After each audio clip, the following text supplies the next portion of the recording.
አንቺ መቼም አትለወጪም እንዴ? ወይ ክብር ይኑርሽ ወይ እንደ እድሜሽ ሁኚ። በነገራችን ላይ የቤት ሰራተኛ ሰው ነው፣ ግን የቤት ሰራተኛ ሰራተኛ ነው አለ።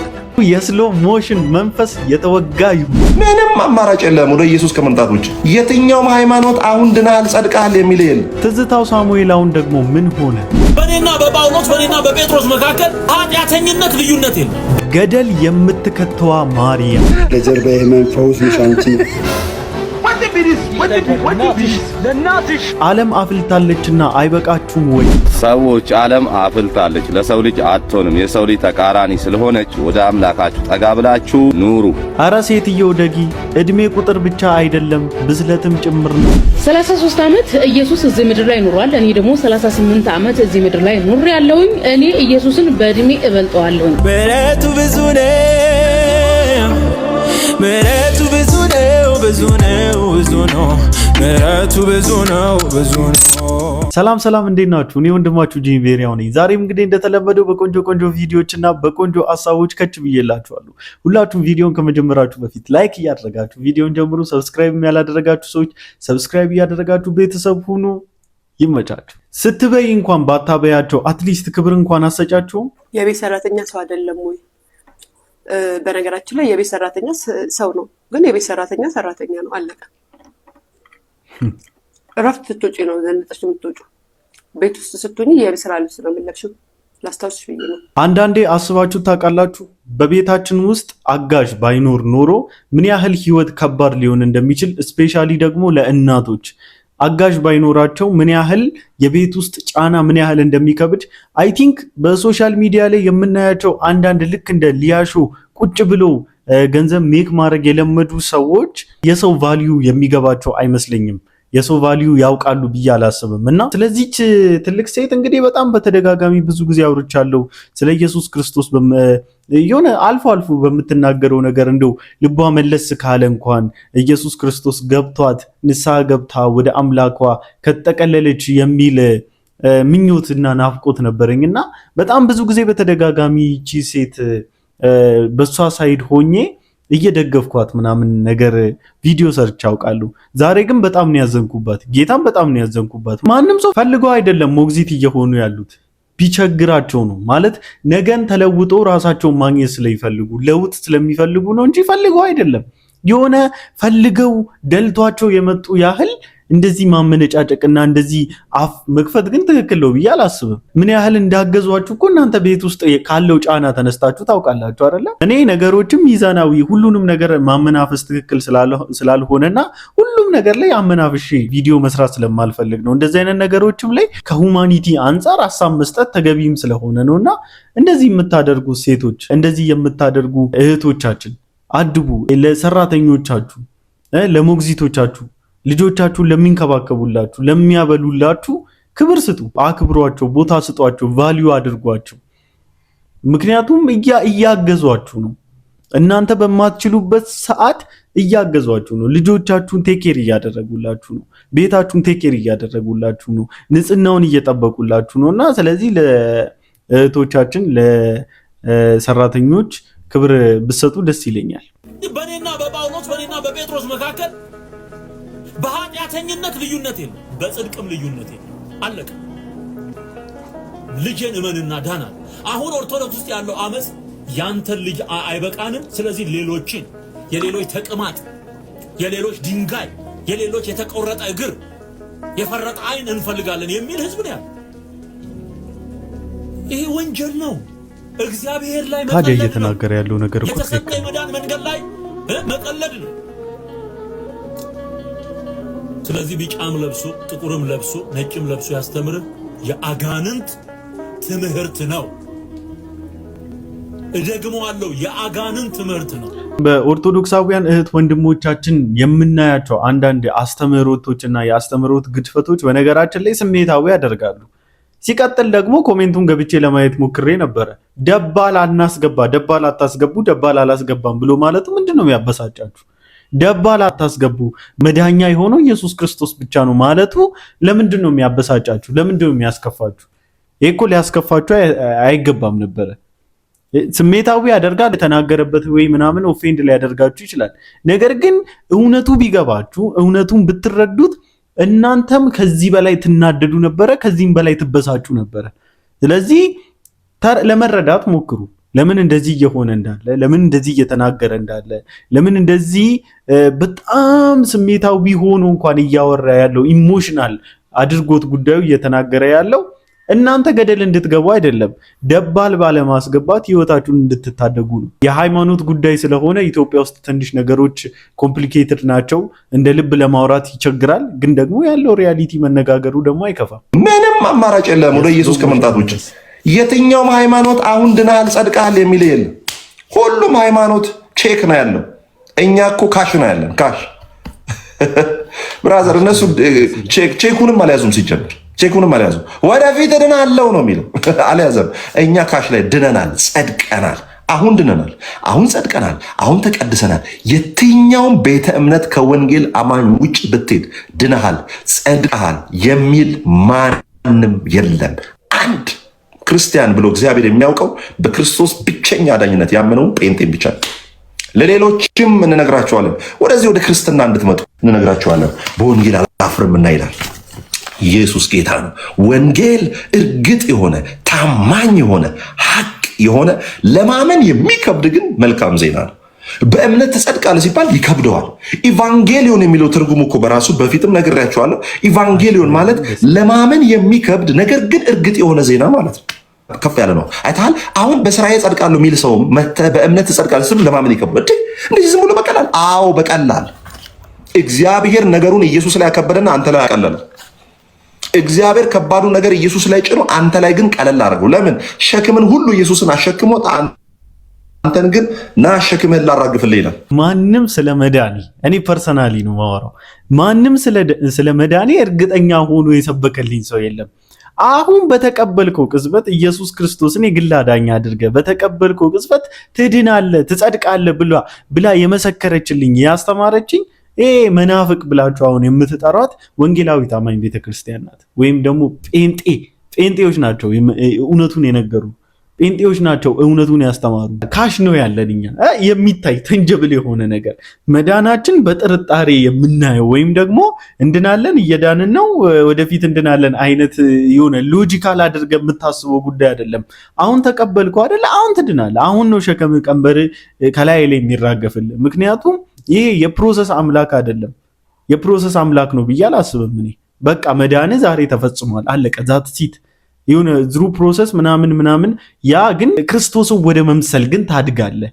የክርስቶስ ከሆንክ በኋላ ክርስቶስን ወደ መምሰል ታድጋለህ። ሕፃን ልጅ ተወልዶ የቤተሰቦችን ባህሪ ቤተሰቦቹ እንዳሳደጉት እየሆነ የሚመጣው መጀመሪያ ልጅ ስለሆነ ነው። የአባቱን ባህሪ ሊመስል ይችላል፣ የእናቱን ባህሪ ሊመስል ይችላል። ማለት ልጅ ከመሆን ነው የሚነሳው ሁሉም ነገር ማለት ነው፣ ቤተሰብን የመምሰል ነገር የሚመጣው። ስለዚህ አዘሴም ታይም የክርስቶስ ልጆች ወደ መልኩ እያደግን የምንመጣበት ፕሮሰስ አለ እንጂ ልጅነታችንማ አሁኑኑ አውተንቲኬት የተደረገልን አውቶራይዝ የተደረገልን ጉዳይ ነው። ልክ እንደነ ዲያቆን ሄኖክ ኃይሌ ድናችኋል እንዴ ቢባልና ወይም ደግሞ መንግስተ ሰማያት ትገባላችሁ ይባል መንግስተ ሰማያት በር ላይ ቆሜ እንኳን አሁንስ ድናሃል ቢባል ቆይ አንዴ ልግባ ምናምን ብሎ እንደሚያላግጡት አይደለም። የመዳኑ የክርስቶስ ኢየሱስ የማዳን ስትራቴጂ እንደዛ አይደለም። አሁን ታምናለህ፣ አሁን ትድናለህ። ዛት ሲት የመዳን ቀን ዛሬ ነው ብሎ ደምድሞታል። ምንም ሎጂካል አድርገህ አመናፍሰህ የምታልፈው ጉዳይ የለም። በመዳን እርግጠኛ ራሱ ካልሆንክ ምኑ ጋር ነው ክርስትና? ክርስትና ራሱ እኮ ሲጀመር የክርስቶስ መሆን ነው አይደለ? መለየት ነው አይደለ? ራስህን ከዓለም መለየት። ከዓለም ደግሞ ከለየ ታዲያ ምን ቀረ? ማለት ምን ቀርቶ ነው ታዲያ እየዳንክ ነው የሚያስብል ነገር ትተኸዋል ኦልሬዲ። በቃ ስለ ዳንክን የተወቀው አይደለ? በአጭሩ ክርስቲያን የክርስቶስ የሆነ ነው። የክርስቶስ የሚኮነው ደግሞ ስትድን ብቻ ነው። ካልዳንክ የክርስቶስ መሆን አትችልም። የምትድነው የክርስቶስ ስትሆን ነው። አለቀ። ይሄኛውን ማርክ አድርጋችሁ ያዙልኝ። ጀርባዬን እንደውም ያመኛል፣ ወጋ ያደርገኛል። ይኸው ለጀርባዬ ህመም ፈውስ ነሽ አንቺ፣ ፈውስ ነሽ። ትቀልዳለህ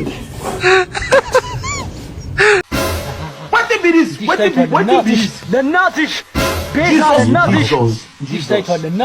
ለእናትሽ ቤዛ ለእናትሽ ኦርቶዶክሳዊ አድርገኛል። ኦርቶዶክሳዊ አድርገህ ጨርሰኝ ጌታ ሆይ፣ ኦርቶዶክሳዊ አድርገህ ጨርሰኝ። አሁን ይሄ ምን ይባላል? ጌታ ከዚህ ሰውራችሁ ነው እንጂ መባል የሚቻለው የኢየሱስ ክርስቶስን የመዳን ጉልበት ክደ አንድ ግዑዝ የሆነ የማይናገር የማይጋግር የማያወራ በኢማጂኔሽን የተሳለ በእርግጥ እንኳን ለማይታወቅ ስዕል ስሜትህን አሳልፈ እንድትናገርና ከማይናገር ከግዑዝ ነገር ጋር እንድትነጋገር የሚያደርግ የአጋንንት መንፈስ የአጋንንት ልምምድ ውስጥ ይከተሃል ማለት ነው። በጣም ነው ያዘንኩለት ወንድሜ፣ በጣም ነው ያዘንኩለት፣ በጣም ነው ያዘንኩልኝ። በኢየሱስ ስም እኔ ኢየሱስ ክርስቶስ ሰው ገብቶ ተነስቶ ወጥቶ እንደዚህ ይስታል ብዬ አስቤ አላውቅም። በግድ ነው ራሳችሁን አሳልፋችሁ ሰሚት እያደረጋችሁ ያላችሁት ለዚህ ግዑዝ አማልክቶቻችሁ እንጂ እኮ ኢቭን እኮ ምንም እኮ ስለናንተ የሚያውቁት ታሪክ የለም። ምንም ማንም አያውቃችሁም እኮ ከኢየሱስ ክርስቶስ ውጪ ማንም እኮ አያውቃችሁም። በነገራችን ላይ የሚያውቃችሁ ምንም አማልክት የለም እኮ። ኢማጂነሪ የሆነ አማልክቶቻችሁ፣ ኢማጂነሪ የሆኑ ጌቶቻችሁ ላያችሁ ላይ ሰልጥነው ሸወዷችሁ፣ መንገድ አሳቷችሁ፣ የመጠጥ ህይወት ውስጥ ከተቷችሁ፣ የጭፈራ ህይወት ውስጥ ከተቷችሁ፣ የጣዖት አምላኪነት ህይወት ውስጥ ከተቷችሁ እንጂ እግዚአብሔር ከዚህ ህይወት እንድትወጣና ከኮበለልክበት ተመልሰ ወደ አባት ቤት እንድትመለስ ጌታ ይርዳ። በድካማችን ጊዜ የሚራራልን ሊቀ ካህናት አለን ብሎ ይናገራል መጽሐፍ ቅዱሳችን። ቅዱስ ቃሉ ሲናገር በድካም ጊዜ የሚራራል የሚሳሳል ሊቀ ካህናት አለና ወደዚህ ሊቀ ካህናት እንድትመለስ ጌታ ይርዳ። ሰዎች ዓለም አፍልታለች፣ ለሰው ልጅ አትሆንም። የሰው ልጅ ተቃራኒ ስለሆነች ወደ አምላካችሁ ጠጋ ብላችሁ ኑሩ፣ በትሞቱም የዘላለም ሕይወት አለ።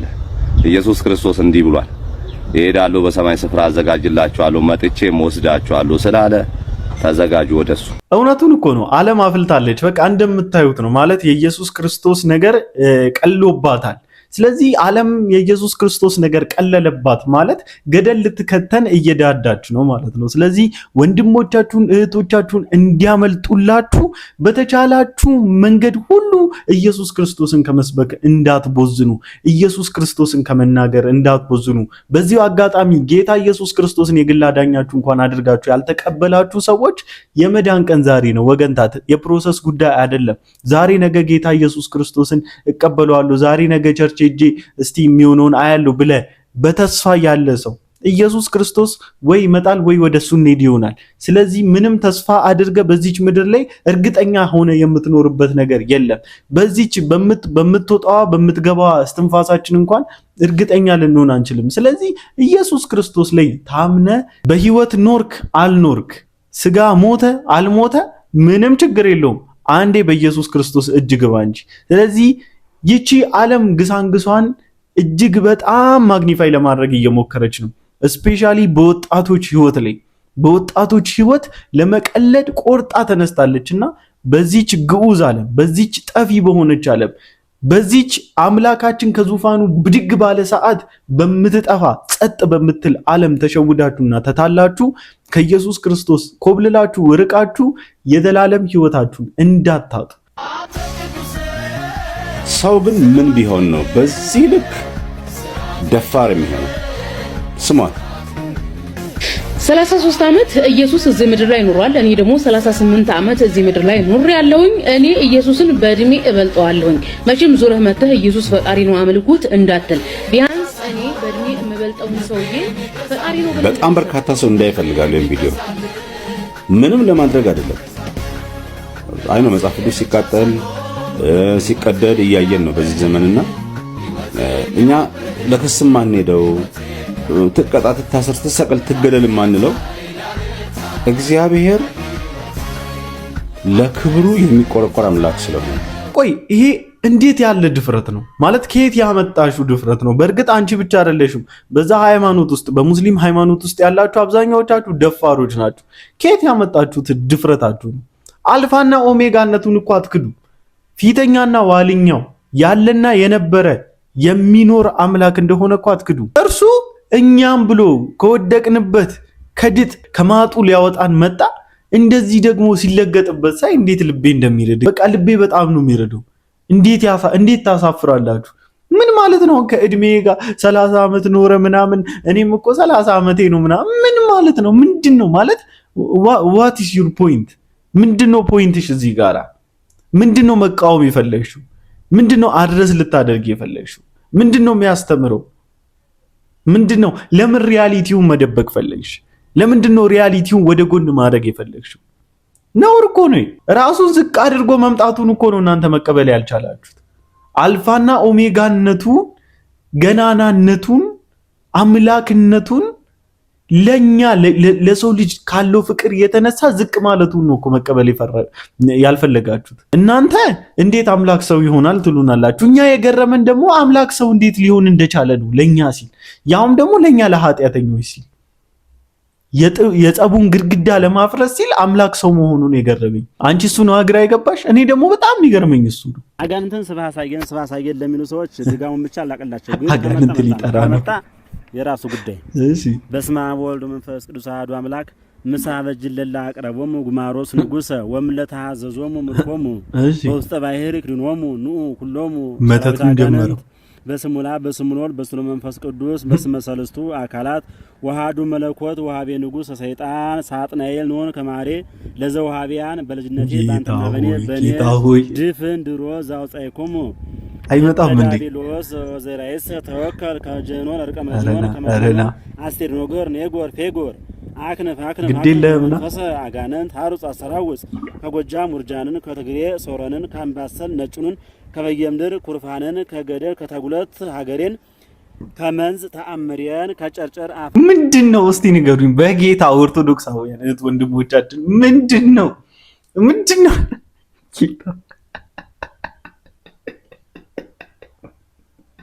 አልበጣም ማላ ምን ትዝ እንዳለኝ ታውቃላችሁ?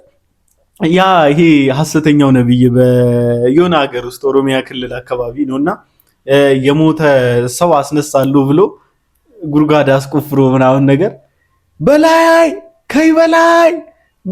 ከይ አለና ምናምን ይነው እንዲህ ያለማ እምቢ አለ። በቃ ልነሳ አለ ምናምን ያለው ማለት ነው። ደገመና አጋንንቱ አልበጣል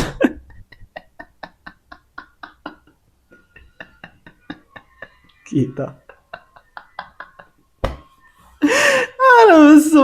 ዘንድሮ የማናየው የማንሰማው ጉድ የለም ነው ብላችሁ በቃ እንደ ጉድ ነው ጉድ የምናየው። ይመቻችሁ። ብፁዕ አቡነ ገብርኤል ማርያም ቤዛ አትባልም ብለው የሆነ ወቅት ላይ ሲያስተምሩ የተሰበሰበ ሊቃውንት፣ የተንጫጫ ቲክቶከር ዛሬ እግዚአብሔር ተክዶ ስላሴ ተክዶ ክርስቶስ ተክዶ ማርያምን ይዞ ገነት መግባት ይቻላል ብለው ሲያስተምሩ በአውደ ምሕረት ላይ ምን ነው አፋችሁ ተለጎመ?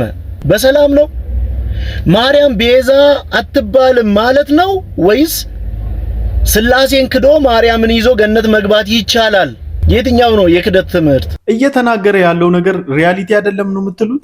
አዎ እነዛ አባት መጽሐፍ ቅዱስ ላይ ያለውን ነገር ሪያሊቲውን በመናገራቸው ወቀጣችኋቸው። ተነስታችሁ ሁላችሁ ድንጋያችሁን ለቅማችሁ መጣችሁ። እንደዚህ ደግሞ ስላሴን ክዶ ማርያምን ያነገሰውን ሰውዬ ግን አንድሽ ወተሽ የመናገር ሞራል አልነበረሽም። ምክንያቱም ልጁ እንዳለው ሆድ አደሮች ስለሆናችሁ ለሆዳችሁ ስትሉ እነ ልደተ ቃል እነ ማናችሁ ያኔ ስማችሁ ራሱ ይጠፋብኛል። ሆድ አደሮች ስለሆናችሁ ወጣችሁ ሪያሊቲውን ማትናገሩ እውነቱን ማትናገሩት ስህተት ነው ተሳስተሃል ታረም ብላችሁ የማትሉት።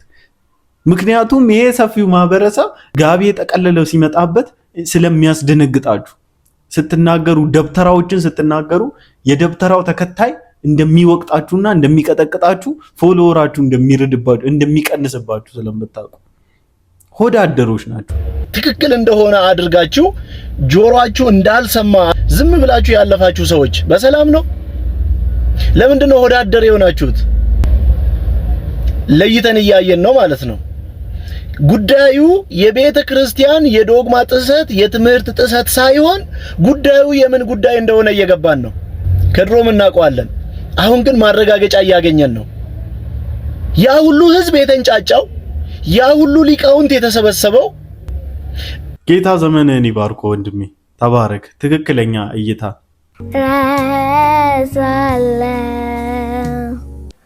ሁሉም ነገር አምልኮ ሲጀምር ተዋለው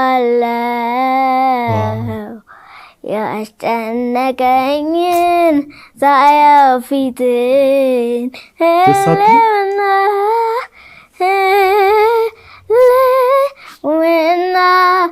የለምና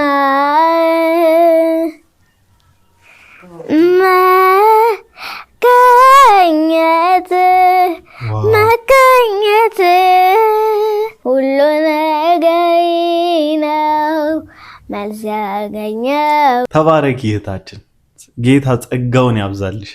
ደግሞ ደስ ስትል ሶስተኛው ቀን በገሊላ ቃና ሰርግ ነበረ። የኢየሱስ እናት በዚያ ነበረች። ኢየሱስም ደግሞ ደቀ መዛሙርቱም ወደ ሰርጉ ታደሙ።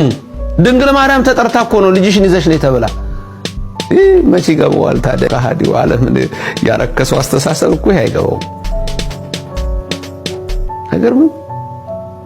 ድንግል ማርያም ተጠራች፣ ልጇ ኢየሱስም ተጠራ፣ ደቀ መዛሙርቱም ተጠሩ። ንጉስን ጠርተው ንግስቲቱ አትቀርም፣ ንግስቲቱን ከጠሩ ደግሞ ንጉሱ አይቀርም። ስለዚህ ያሉ ሁሉ እዛ አይደለም ታዲያ እንደ ባዶ ከጅምሩ ራሱ ኢየሱስ ክርስቶስ በማርያም ሊድ እንደሚደረግ ማሰብ ራሱ ትልቅ ኑፋቄ ነው። ይወጥላችሁ፣ የመረረ ህይወታችሁን ያጣፍጥላችሁ፣ የጎደለውን ይሙላላችሁ። የዶኪማስን ጓዳ በመልጃዋ ሙሉ ያደረገች ድንግል የናንተን ቤት ሙሉ ታድርግ፣ ያንተን ቤት ሙሉ ታድርግ፣ ያንቺን ቤት ሙሉ ታድርግ። በዚህ በሱዋኤው የምትለምኑት ይሳካላችሁ። እንግዲህ መምሩ ያልተጻፈ ነገር ማንበብ እንግዲህ ልማዳቸው ሆኗል። ዮሐንስ ወንጌል ምዕራፍ 2 ላይ ያለውን ሐሳብ ምንድነው ያሉት? ልጅሽን ይዘሽ ነይ ነው ያሏት እና ማርያም ኢየሱስን አስከትላ ነው የመጣችው የሚል ሐሳብን ይናገራሉ ማለት ነው። አሁን ሁሉ ጊዜ ማርያም ባለችበት ኢየሱስ ክርስቶስም አለ ማለት ይሄም ሁለተኛው ኑፋቄ ነው። ምዕራፉ ስናነብ እንደዛ የሚል ሐሳብ የለው። ምንድነው የሚለው? ቁጥር 1 ላይ በሶስተኛውም ቀን በገሊላ ቃና ሰርግ ነበር፣ የኢየሱስም እናት በዚያ ነበረች፣ ኢየሱስም ደግሞ ደቀ መዛሙርቱም ወደ ሰርጉ ታደሙ ነው የሚለው። በቃ ማርያምም አለች፣ ኢየሱስም አለ፣ ደቀ መዛሙርቱም አሉ እና ምን ለማንሳት ነው የፈለጉት? ማርያም በቃ ኢየሱስን ሁሌ አስከትላ እንደምትሄድ ኢየሱስን እንደምታመጣ አይነት ፒክቸር ለመሳል ነው የሞከሩት። ይሄ ደግሞ ልክ አይደለም። እውነት ነው፣ እዚህ ላይ ተገኝቷል። ማርያምም አለች፣ ኢየሱስም አለ፣ ደቀ መዛሙርቱም አሉ። ጥሪው ደርሷቸው ነው የሄዱት። ይሄ ማለት ግን ሁል ጊዜ ማርያም ኢየሱስን ታስከትል ነበር ወይ? አታስከትልም። ኢየሱስ ሁል ጊዜ ማርያምን ያስከትል ነበር ወይ? አያስከትልም። ብዙ ቦታዎች ላይ ማንበብ እንችላለን። ትላልቅ ክንዋኔዎችን ማየት እንችላለን። ለምሳሌ አልዓዛር ሲሞት ጥሪው የደረሰው ለማን ነው? ለኢየሱስ ነው የደረሰው። የሚገርማችሁ ማርያም ትመጣለች የሚል አስተምህሮት የለም። ይልቁንስ ያለው አስተምህሮት ጥንታውያን አባቶቻችንም ሲናገሩት እንደነበረው ኢየሱስ ይመጣል፣ ዳግመኛ በሚመጣው እናምናለን ነው እንጂ ዳግመኛ በምትመጣዋ እናምናለን የሚል ምንም አይነት አስተምህሮትም ባይብሊካል ኤቪደንስም የለንም። ወንድማችን ሜሎስ ጌታ ዘመንን ይባርከው እናፈርሳለን የሚል መርሃ ግብር በጣም ይመቸናል። ቀጥል፣ በርታልን። እግዚአብሔር ጸጋውን ያብዛል። እግዚአብሔር ካንተ ጋር ይሁን። ለዛሬ ይዤላችሁ የመጣሁት ቪዲዮ ይሄን ይመስል ነበር። ሁላችሁም እንደተዝናናችሁበት እንደተማራችሁበት ተስፋ አደርጋለሁ። በቀጣይ ቪዲዮ እስክንገናኝ ድረስ ላይክ፣ ሰብስክራይብ እያደረጋችሁ ጠብቁኝ። ቤተሰብ ሁኑ። ይመቻችሁ።